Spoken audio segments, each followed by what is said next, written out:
আসসালামু আলাইকুম। টুনাটুনির ঘর থেকে সবাইকে জানাচ্ছি ঈদের অগ্রিম শুভেচ্ছা। ঈদ কিন্তু একদম সামনে চলে এসেছে। ১ সপ্তাহ পরেই সবাই কিন্তু কোরবানির পশু কিনা নিয়ে অনেক বেশি ব্যস্ত হয়ে যাবে। আর ঈদের আমেজটাও কিন্তু পুরোপুরি শুরু হয়ে যাবে। তো এই ঈদ উপলক্ষে আপনাদের সাথে খুবই মজার রেসিপি আমি শেয়ার করব। আশা করছি আপনারা সবাই দেখে নেবেন। কোরবানির পশুর যেই অংশগুলো আমাদের জন্য হালাল আর আমরা খেয়ে থাকি, প্রতিটা অংশের রেসিপি কিন্তু আমার এই টুনাটুনির ঘর থেকে আপনাদের জন্য থাকবে। আপনারা অবশ্যই দেখে নেবেন, বাসায় অবশ্যই ঈদের ট্রাই করবেন।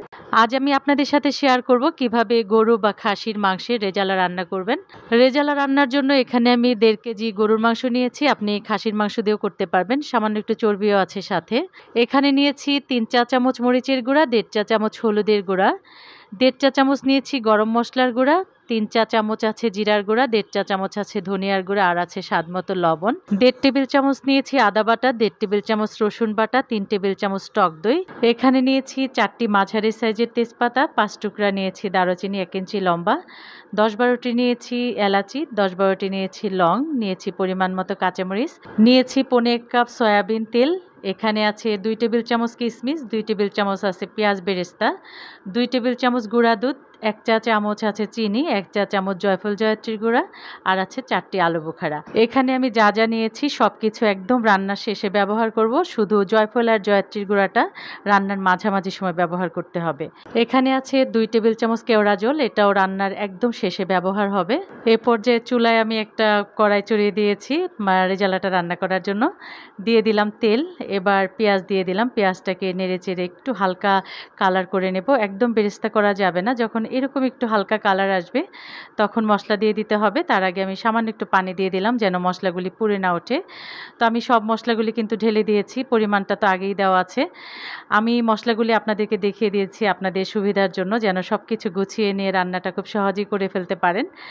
এবার সব মশলাগুলি যখন দেওয়া হবে তখন খুব ভালো করে কষিয়ে নিতে হবে উপরে তেল উঠে আসা পর্যন্ত। উপরে যখন তেলটা উঠে আসবে তখন মাংসটা দিয়ে দিবেন আর মশলার সাথে খুব ভালো করে কষিয়ে নিতে হবে।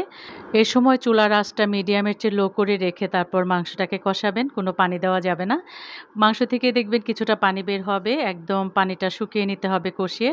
ঢেকে দিবেন, মাঝখানে ঢাকনা খুলে ২-১ বার একটু নেড়ে দেবেন। তো খুব ভালো করে যখন কষানো হবে তখন সামান্য একটু পানি দিতে হবে মাংস সেদ্ধ করে নেওয়ার জন্য। আমি মাংস সেদ্ধ করে নেওয়ার জন্য পানি দিয়ে দিলাম পরিমাণ মতো, আর কাঁচামরিচটাও দিয়ে দিলাম। এবার নেড়েচেড়ে ঢেকে দিচ্ছি, আর মাংসটা যখন পুরোপুরি সেদ্ধ হয়ে যাবে আর পানিটাও শুকিয়ে যাবে তখন ফিরে আসব। ঢাকনা খুলে অবশ্যই বারবার একটু নেড়ে দিতে হবে। এ পর্যায়ে আমি দিয়ে দিচ্ছি জয়ফল জয়ত্রীর গুঁড়া। মাঝামাঝি সময় দিতে হবে জয়ফল জয়ত্রীর গুঁড়াটা রান্নার। তো আমি আবারও ঢেকে দিলাম, আর মাংসটাকে নরম করে নেওয়ার জন্য আমি আরও পানি দিয়েছিলাম ৪ কাপ। তারপর কিন্তু মাংসটা খুব ভালো করে সেদ্ধ হয়েছে।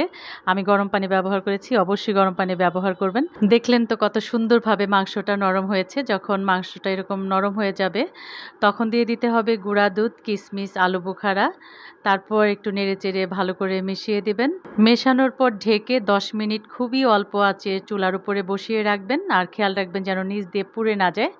দেখুন আমি কিন্তু ১০ মিনিট পর ফিরে এলাম, কত সুন্দর দেখাচ্ছে আর কি যে সুন্দর একটা সুবাস ছড়াচ্ছে। এ পর্যায়ে দিতে হবে কেওড়া জল আর বেরেস্তা। তারপর ঢেকে ৫ থেকে ৭ মিনিট জাল করবেন, তাহলে কিন্তু রান্নাটা রেডি হয়ে যাবে। আশা করছি আজকের রেসিপি আপনাদের ভালো লেগেছে। যারা ইউটিউব থেকে আমার ভিডিওটি দেখছেন প্লিজ আমার চ্যানেলটিকে সাবস্ক্রাইব করবেন, লাইক কমেন্টস করবেন, প্রিয়জনদের সাথে একটু রেসিপিগুলো বেশি শেয়ার করবেন। আর যারা ফেসবুক থেকে দেখছেন পেজটাকে ফলো দিয়ে একটা লাইক দিয়ে দিবেন। আজ এই পর্যন্তই, আল্লাহ হাফেজ।